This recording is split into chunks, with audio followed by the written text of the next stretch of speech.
Go. That's Nice a and good sharp. clap. That was a good clap. Great clap. Yeah. I love it. I love a good. Unfortunately, the clap will get cut out of the, I love a good Sound clap. it, I always have. Call one. That was awesome. Call one. Watch this. So normally I wouldn't drink beer out of a cup, but I will bring it home after my conversation weave right now. Let me bring it home. This is a fresh. Don't look at the drink. Oh, I think that's a lot of head. It's a lot of head. That's a lot of head. call it head. So You ever thought of that? I know you're on a tangent right now. honestly, I haven't put a ton of thought of it into it, but here's the thing, right? We got a pretty big guest today. Let me explain why. Number one, Wait. well, partially. I'm 230 right now. 230. Yeah, I need to lose 20 pounds. I was gonna guess 210. I was gonna guess 210. I would love to be 210 right now. Yeah, I'm a little thick. I'm like 195 right now, which is a little thick, but this cup is actually important today Yeah. because this man we have as a guest today, who I'm going to introduce a little bit later, is part of the place that gave me this cup. And what I don't like about this cup is that it says second place. Okay? And I don't like to get second, right? And he was there tough for filming you. with me both days. This was a 2-day shoot. Me and my film team, the unnamed guest, we came into day 2 in pole position. We did not come out of day 2 in pole position. We got passed by one rider. But overall, I think we performed well.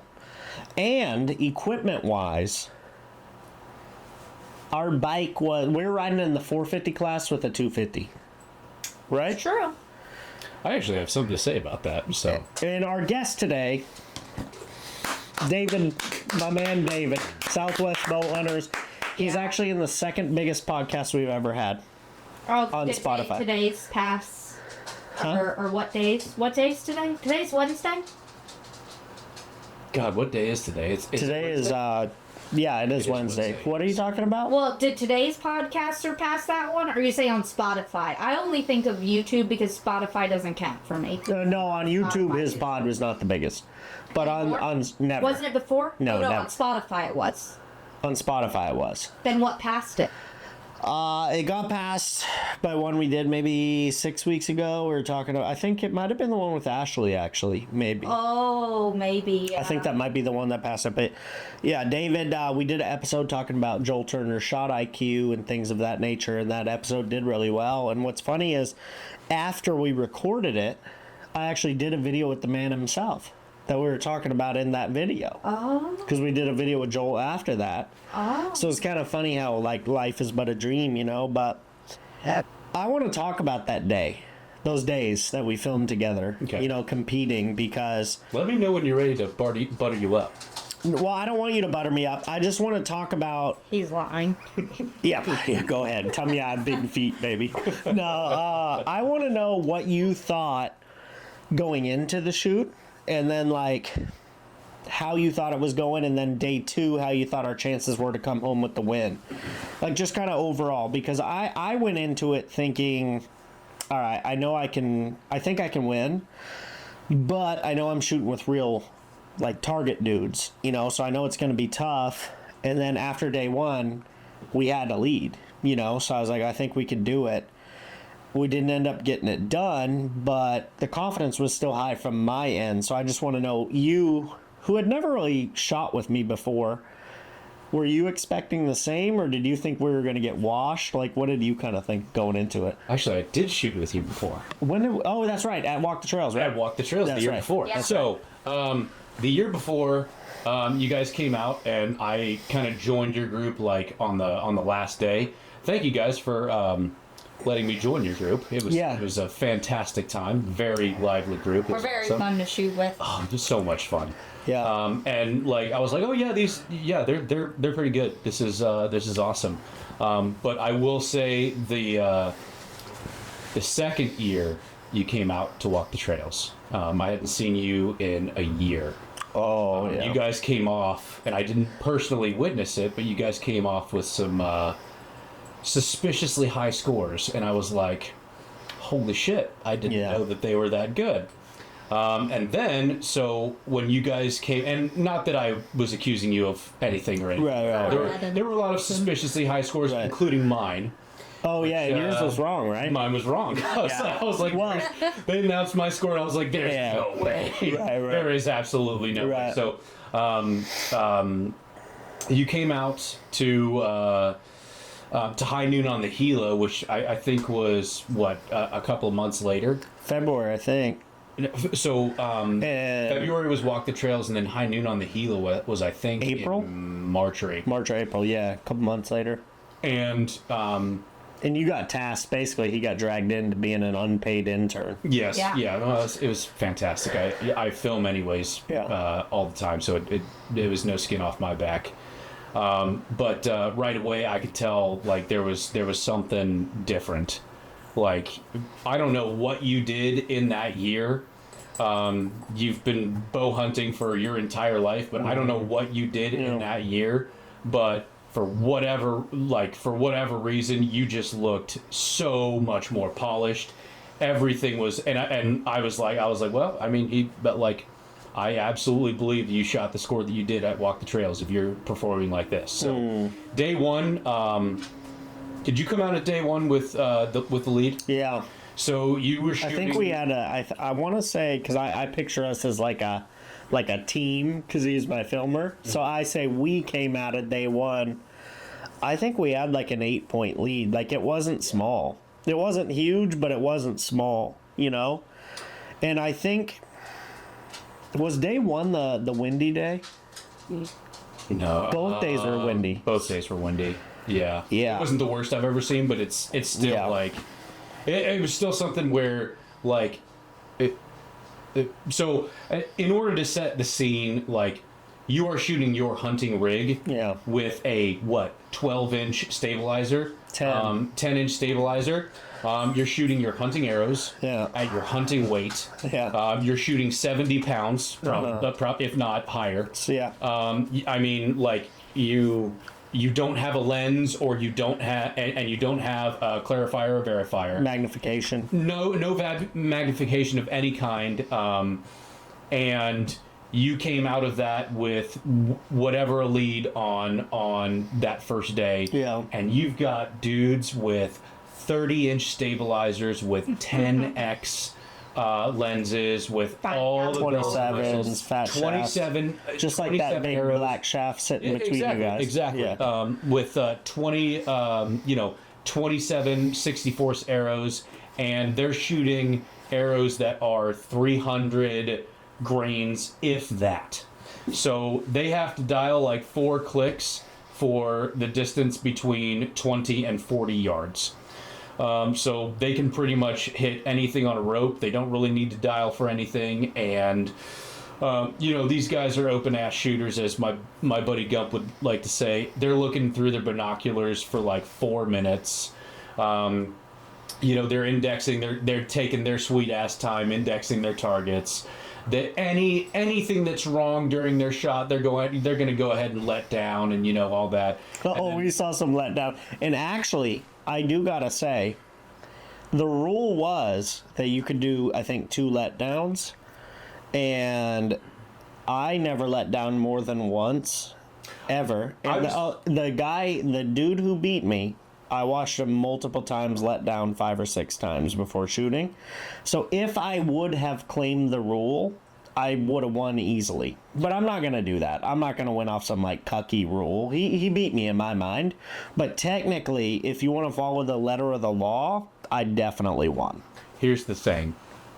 And you watched every single time you drew back, almost every single time, no matter what the wind was, no matter if something was off in your shot, something was wrong, you still fucking let that arrow go. Yeah. And it landed like almost always right where it needed to fucking. Well, so there were a couple of shots where it was off, but I'll tell you what, like, with all that letting down and all that waiting and stuff like that, and all that waiting till it was perfect, like, I'll give you props for taking the shot that you were given, and you still you still had a lead out of day one, even though, like, Like, if you've got all of that equipment and all of that stuff on your bow, there is no reason why you shouldn't be miles and away better than everybody else. Appreciate that. Yeah, and I forgot about the letdown thing, but that's facts for sure. The guy who beat me let down a bunch because we were in the same group.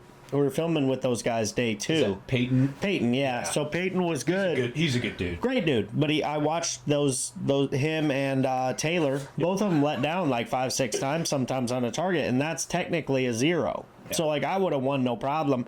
And I think out of 40 shots, I let down 1 time. Only once out of 40. So never would have been a DQ.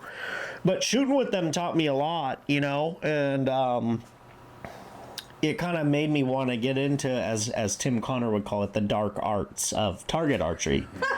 Because Taylor, actually, who we shot with that day, good-looking bastard. Good-looking guy, long, flowy. He's good-looking. Yeah. I've got him in slow motion, too. I know, I know. Fuck this guy. I know. Hair flip. Oh, yeah. I shit you not. He looks like Jesus. He's great-looking. And when he goes through his follow-through, his hand scrapes his hair. It does. And then he sort of does. At the end, he sort of does the... He does. He does. It's just like, God, you, I was watching him and I was like, this is ridiculous. Like, what are you doing? And our banter, like, it was fantastic, right? Because the video came out in 2 parts on our channel. So the first part was like day 1, and the second part, of course, is day 2. But I thought day 1's video would be bigger for some reason. That video did like mid numbers. The second video was the one where like it's just the camera rolling the whole time. It's super raw, but just like tons of banter, and people love that shit because I think the first line of the video is like, well guys, we're back again, day 2. Sorry I can't shoot with guys as fun as yesterday, but these guys look okay. I'm just shitting on them right out the gate. I never met these guys, and they ate it up and we're having fun. But Taylor told me, and it made me want to try target. He's like, dude, I'm telling you, I shoot tournaments all over. He goes, the way you're shooting right now, he goes, it's stupid that you don't have a target bow. Like, you need to have a target bow and get into this because you could be really good. And I was like, okay. So I did it, right? And we have a target bow now.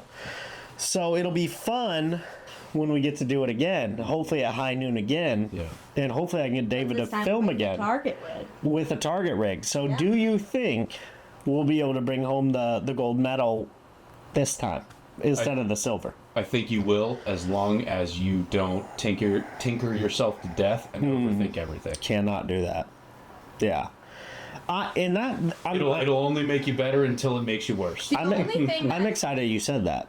Well, the only thing that stinks about this, right, it's February 8th. Yes. So, you're going to leave for a hunt, probably come back mid-January, and you got 2 weeks to pick the bow, 3 weeks to pick the bow back up. Really, I'm not worried about the time. I'm more worried about being gone for my hunt in South Africa. But yeah, I thought that you guys did, number one, a really good job with the shoot. I think the competitive stuff is so cool. And I'd be curious your opinion on, you talked about over tinkering, right? Mm-hmm. I have been a long time advocate that I think people tinker way too much. Mm-hmm. And I think if people just shot more and tinkered less, they would be better. So when I shot my first 300 round the other day, which I think I sent you a picture of, like the target face, that was my first try.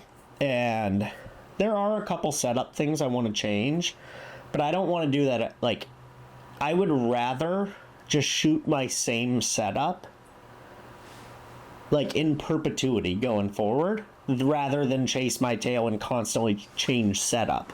Yeah. So I think I want to take that first try and go, okay, I know these things need to change them, and then go, I'm not changing shit again. I'm just going to shoot it. What do you think is the right balance, or do you think there is a right balance for each person, or do you think it's kind of different for everybody as far as like how much you should practice versus how much you should tinker, or only practice or only tinker? Like, what do you think that balance is? So I've only done some competition.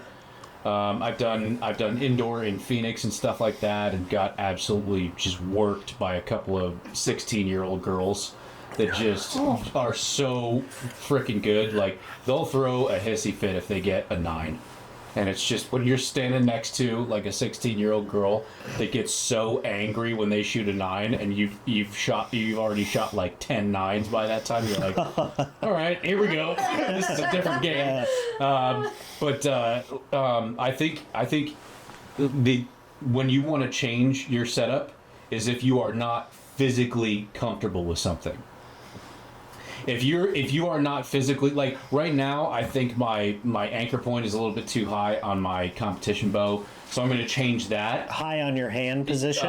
Yes, so my hand ends up being like way up here. And you want it more here? Yeah, okay. I like that. So I just realized after, shooting my hunting bow a whole bunch and then going back to my competition bow that like everything was different.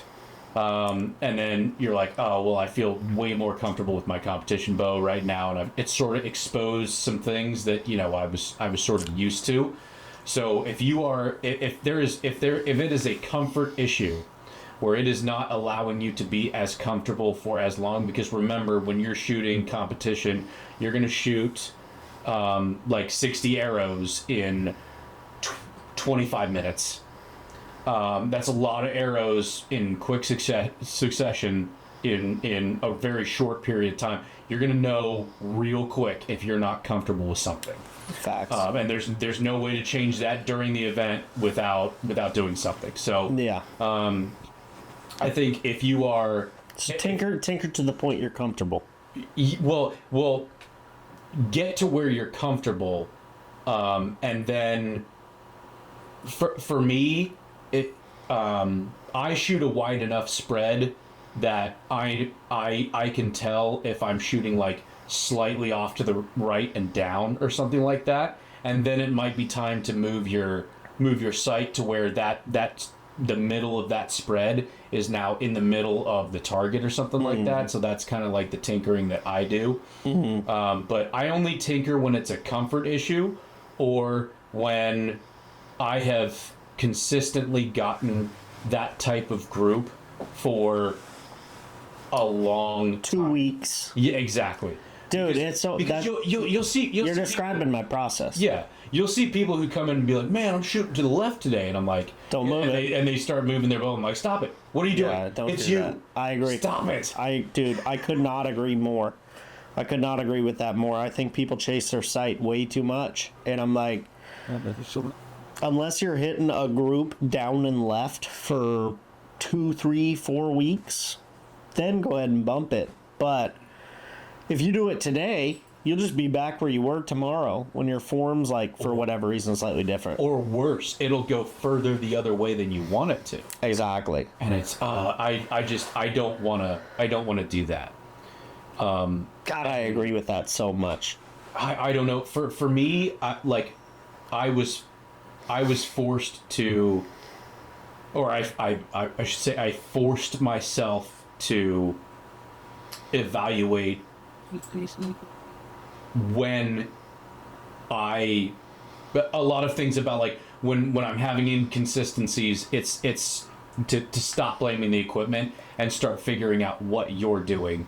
And that's I always blame myself, dude. Right, I mean, and But that's where Joel Turner's, like, when he talks about blueprinting his shot, right. When he talks about paying attention to every single thing you're doing, the way you're holding your bow, the way you're anchoring, the way your pinky finger. And I do pay attention to all of that shit always, but I heard this example and it really stuck with me, because I always noticed that I was never the guy to blame equipment or chase setup to get better. I always would think it was myself when I wasn't shooting my best. And then I heard James Stewart's dad, who James Stewart's like maybe one of the best supercross riders of all time. His dad said on a podcast, he goes, I never wanted James to know how to work on his bikes, because if he did, he could blame his bikes for not being good enough. Yeah. But if I never taught him how to work on his bikes and he didn't know how, the only person he could blame, or the only thing he could blame, was himself. And I do not know how to work on my bows. And partially, I think that's why I have that mindset where I never am like, oh, that was a horrible round. My equipment wasn't right. I go, no, I shot poorly, you know? And I think that's a mindset that maybe it's not for everybody, but I think it's helped me a ton. And it sounds like it's helped you a ton, you know, to look inward rather than deflected onto your equipment. Yeah. You know? Yeah, I don't know, man. That shit's so interesting. And then it's funny, too, how sometimes, like, I think I'm a pretty good shooter, you know? But then, every once in a while, you hear some shit and you're like, dude, I got a lot of room to be better, right? Because I went and did that first try 300 round and shot a 296 with 19 X's. And I was like, that's not bad for a first try. Like, I feel like that's pretty good. My best is a 292. Right. Just to tell you. But hear this, right? So you're already way better than me. Right. But hear this, right? My friend Paige, this woman goes out with a new bow. It's her first time using this particular bow on a 300 round. You want to know what score she banged out? Well, it was a 300. I'm just wondering. It was a 300. I want to guess how many X's this woman banged out. So it's 28. 60 X is the best. So I'm gonna go with. No, it's 30 30 would be the best. 3. Vegas round. Oh, okay. I'm gonna go with 27 X's. I'm going 28. She did a 328X. That's And I'm like, That's disgusting. I got a ways to go, bro. Like, I'm like, I thought I was cooking with 19. I was like, that's not bad. I knew I could do better, but then I watch her burn 28, and I'm like, huh? Like, what is she doing? You know? And It's almost like you're in a different sport. she's just a little bit different. Or she's not a little bit. She's a lot different. You know, like she's an animal. And I actually texted her after I shot the round, and I said, hey, Paige, like, these are things I was noticing in my round. Like, what should I do? And one of them was that I couldn't see my reticle that well because it's green, and I couldn't see it in the center of the X on the Vegas target because it's yellow. And she goes, yeah, you need, like, she's like, try blue or black. So I'm going to try that next time and make these changes, but I'm like, 28 is like a steep mountain. And for her, that's like, it was a good warm-up. Yeah. Like, we can get better. And I'm like, oh, today. how could I, like, you know what I'm saying? Some people are just different, bro. Like, I don't think it's impossible to get there, but that's like, that's a humble pie. You know what I mean? Like, how are you going to go do that shit? Do you have trouble seeing your pin indoors? I do. Well, so I don't have a pin. I don't know if your setup's the same. It's just a dot in the middle of the scope. Mm-hmm. But I found that it blended really well with the center of the 10 or the X. No, not bad. I mean, I could see it, but it kind of washed out in the center of where I was aiming. Yeah, And so that- you're talking about like it kind of blended in, and you couldn't really. It kind of blended it. It certainly wasn't crimson. You know what? It wasn't Right. standing out, but I could see it. I mean, I could see it, but I couldn't see it like standing out. Like, there it is. Like it's out, like you do when you're outdoors. Exactly. Yeah. And that's why I text Paige and said, hey, like, I want to fix this because to me it's a problem. And she said to use black. Her advice was to use a black dot. I talked to another guy who shoots target extremely well, not as good as her, but again, everyone has different eyes. He said to use blue. So I'm going to try black and blue and see which one I see better. But yeah, it's a different, shooting indoors is different, man. It's so much different. Yeah. But one thing I love about it is it's funny because you have a dot here, a dot here, and a dot here.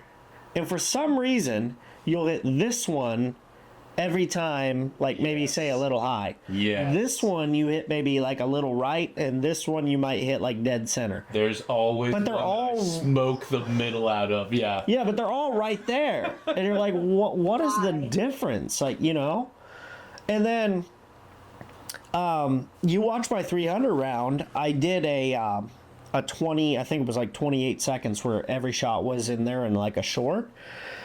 And it's funny because you watch every single shot like pound in center, pound in center, pound in center, and then all of a sudden an 8 flies out in the red. And my buddy Jeff Cordero, who does YouTube as well, he messaged me. He's like, what was that 8? And I was like, I don't know. I was like, dude, I swear to you that 8, I remember it specifically. I know I broke that shot dead center. So I'm not a guy who blames equipment, but like, I know I broke it middle. But like, so what who could knows? have happened? Because you used I don't that know. same arrow I don't know. and you used that same arrow. I'm sure it was me. That's what I'm saying. You I'm know? not blaming the equipment. I just can't point to something I did because I know my anchor felt the same. I know everything felt the same. I know I broke it middle. Somehow it was that high right. And I don't know. I just told him, I said, I don't know. So you want me to tell you something that like fucked with my mind the first time I heard it? Yeah. I was talking to a target archer, indoor target archer, and I was like talking to him about you know, like the pin and stuff like that. He's like, well, you know what? A lot of times where the pin is when your shot breaks is not necessarily where that arrow is going to land. And I was like, how's that possible? He's like, well, when you think about it, like think about a rifle. Your rifle is attached to is hard attached to your barrel. So wherever you point that barrel is where it's going to go. With a scope, you've got a fixed anchor point right here, and then your bow can twist and torque. And the further your sight out is from your bow, the more that thing's going to go off to the side. So what your pin, when your sight is out there so far, it's technically lying to you. Because when you think about it, let's say you attached your sight to like this arrow out there instead of it being out this far, which is like what, 5 or 6 inches, and you put that right there. Yeah. So that looked more like that. What is that? 10 inches? Exactly. Yeah. It looks like 10 to me. Yeah, change your measurements. 8 inches? Anyways, you take that arrow and put it out, and you put it out. You put it out 28 inches past your bow. If you're sitting there at full draw, and you attach your sight to the end of that arrow, I guarantee you, like your pin is going to be going all the way across that target. Okay, but you know that might not mean that your point of impact is actually going to be like all the way across the target, which is why you'll trust the float. Trust the float, which is why you hear Levi Morgan talk about when he is shooting, he has his sight almost all the way up to the bow because that's how mine is. Yeah, mine's all the way in. He doesn't want all of that float in there because he doesn't. I'm just assuming because there's a certain point where you like to have that information about where your pin is floating, but the further you put it out, the more it's gonna lie to you. Dude, I just thought of a crazy idea because I agree with Levi on that. I do run my sight all the way slammed in as far as I can to the riser. I wonder if one of the next techs that bows can go to improve, because I feel like we're kind of at a plateau now with technology. You saw Prime like really push it this year with like. Have you? Oh, I have shot it, and I want to get back to it. I have shot it. I might get fired, but I have shot the bow. There's nothing wrong with shooting. Yeah. But what if you mounted the sight on the opposite side of the riser, toward you? Oh. So instead of being the far side of the riser, what if you mounted it on the close side of the riser? Interesting. You know what I mean? Like, doesn't that just affect like? because you could still run a dovetail or a bridge lock, but do it the opposite way. And then you're getting rid of, just like Josh Jones talks about that reflex technology. It could kind of be like the same sort of thing with a sight. I wonder if that is a possibility. I feel like there's a reason they haven't done it yet. Well, it would hit the. You'd run the risk of it. There's cables in the way, of course. But I wonder, because if you can get that more and more flush, you're seeing less float theoretically. Theoretically, then it's getting closer to your eye, and. But I know it's so interesting about pin float though, because a lot of people say the further the sight is from you, the better the hold is. Like, I've heard people say that. I agree more with what you're saying, that the closer it is, the better the float is. So, like, you could move it, like, if you went from that far, the far side of the riser, to that far, the close side of the riser, I mean, you're getting that much closer to your eye. So, if that's a true benefit, that would be big. It could be, but it would look goofy. But it might work. It would look goofy in the beginning. I think you'd run into diminishing returns because, like if you're on the side here. Yeah, if like the closer it is to, I think, the center of that riser, I think the more truthful your pin is going to be. I don't know how to word. Oh, dude, I think I just got it. So you know how they're going to like center mass stuff that goes like through the riser or Picatinny or whatever. What if you just ran a sight that mounted straight out off the riser, so it was like in line with the riser? Yeah, I think that would be the most accurate to where, like, if you, because the weight balance would be better because it's all super centered or in line, which would help you with your back bars if you run them, and it's not going to get in the way because it's not back, it's just flush. I feel like you have to talk to a bow engineer on that, because to me, there's been so many advancements in bows that my guess would be an engineer would tell you why it can't or shouldn't be done. Yeah. I'm sure it has to do with not the geometry of the bow, but just like the flight of the arrow and like return on investment. What do you lose by doing it? There's probably something you do lose that's not beneficial enough to like. I'm not sure though. Like a lot of stuff that you would think would be super obvious, it took a lot of time to come out. So like we could talk about this, and then next year it's on somebody's bow potentially, 100%. But I think the hard part you would run into is maybe sight companies making something that would be adaptable to every single bow to mount for sure. from you the walk inside. Right into the whole lawsuit with the bridge lock and I think eventually everybody's going to move to a Picatinny.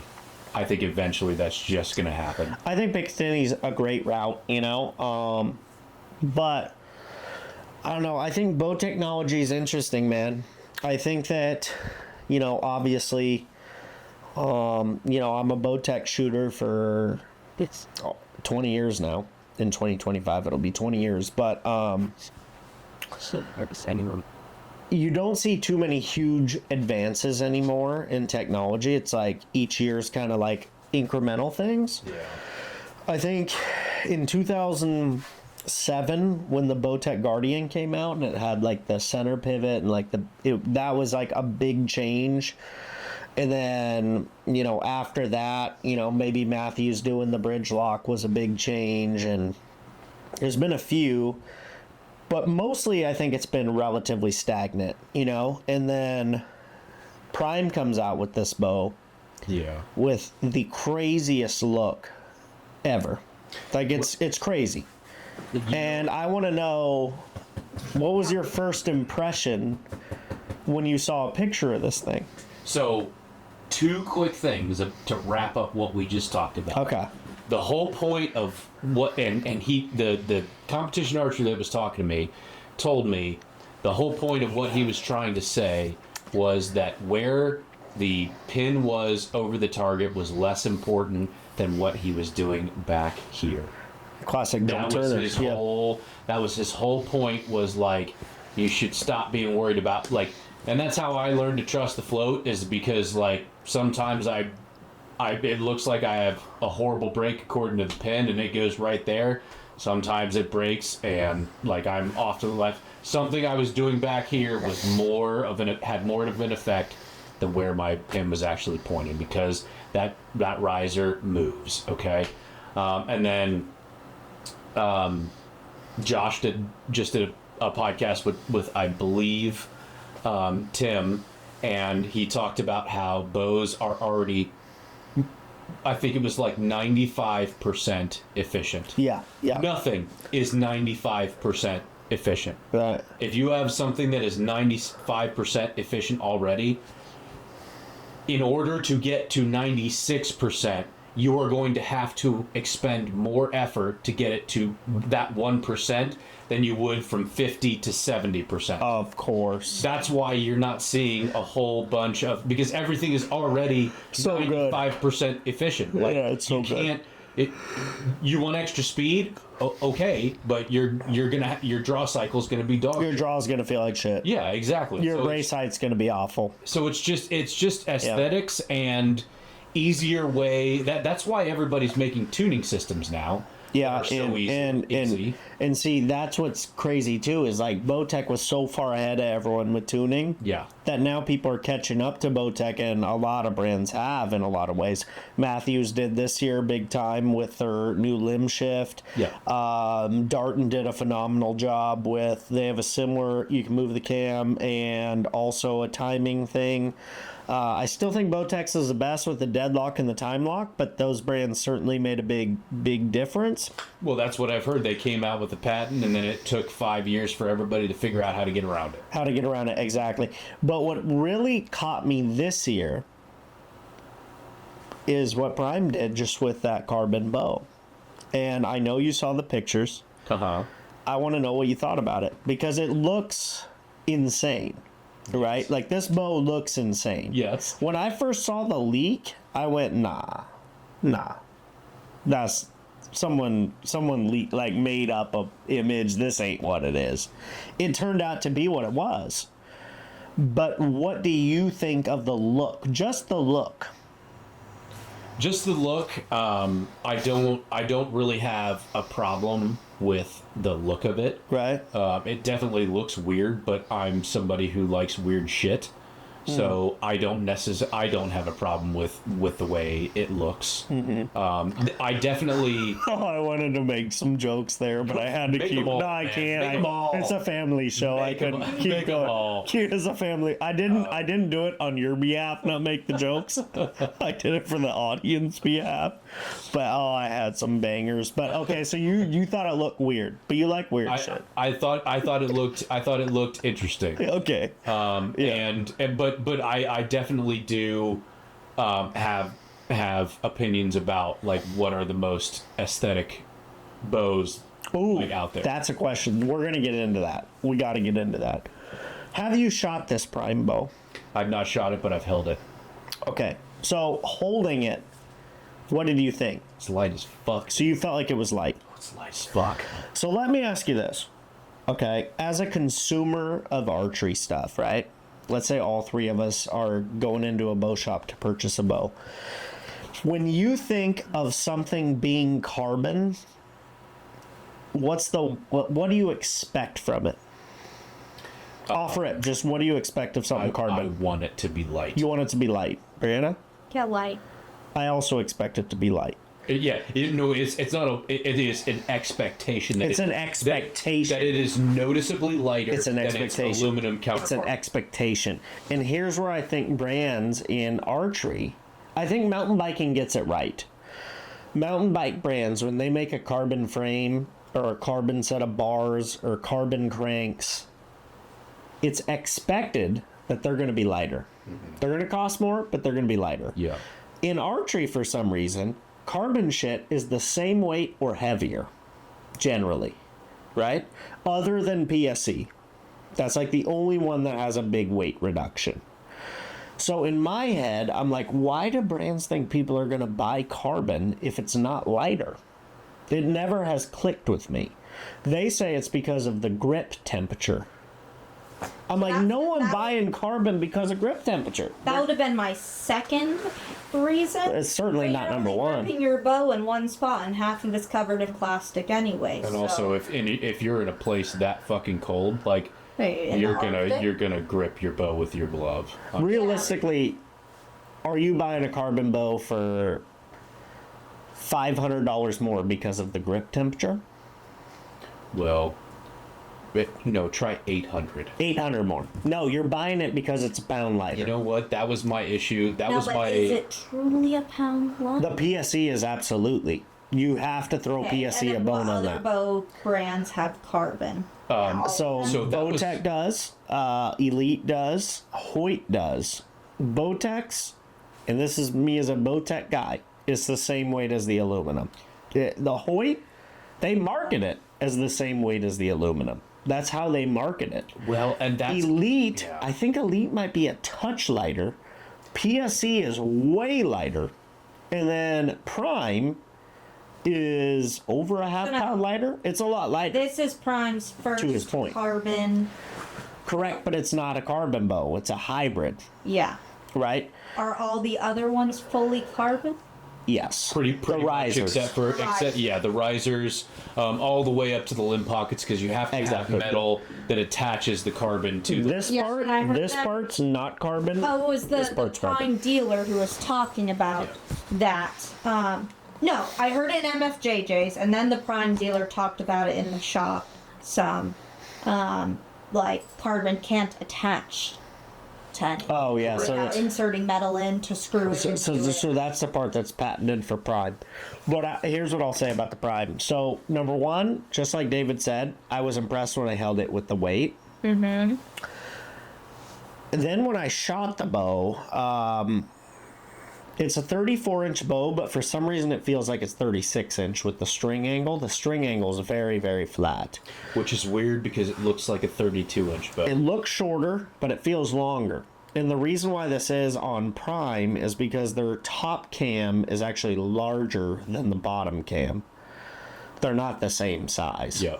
And the reason why is because Prime's grips like Oh, I think we need to sit invite the in bow the engineer they sit onto in the pod. they sit in the center, so they pull different. Got questions to ask. Now the bow it's a bit slow. It's a bit slow, but it's a good feeling bow. Prime's now always slow. Prime's always slow. Now, would I choose it over the Proven 34? Personally, I would not. But if I were to buy a carbon bow, it would certainly be one that I would consider. And here's what else I found interesting about it from what the engineer told me. Not the engineer, he's a rep. Much different. I mixed You're up the very terms. different.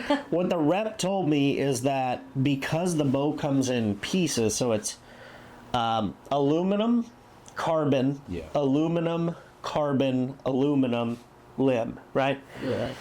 Because there's so many short pieces of material, it's the stiffest riser in the world by a lot, from what he told me. And he explained it like, think about if you cut down an arrow, it gets stiffer and stiffer and stiffer the shorter it gets.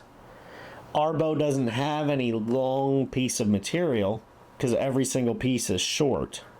So it's super stiff. Yeah. And I was like, like it like clicked a gear. What I'm interested is if people are going to buy it. And why I'm interested is I think a lot of people, and this is going to loop back to David's point from the weave, buy stuff based upon looks. Unless that's your type, your genre that you like, you're not going to pick If that you bow. like the traditional looking, which I think if we loop to it eventually here about what's your favorite aesthetically pleasing bow, if you like that more traditional looking bow, which I think Bowtech probably holds the check mark for like staying vintage. Oh, see, I and don't style. I don't agree with that. Really? I think Well, they we'll loop to it. Yeah, we'll loop But back. if you like that traditional looking bow, I think you're gonna have a hard time. But you want a lighter bow? I don't have them on me. I gave them to you. Keep going. Zitties. Yeah. Water. There- I think this is a good time Yeah. to take a piss. Though. Yeah.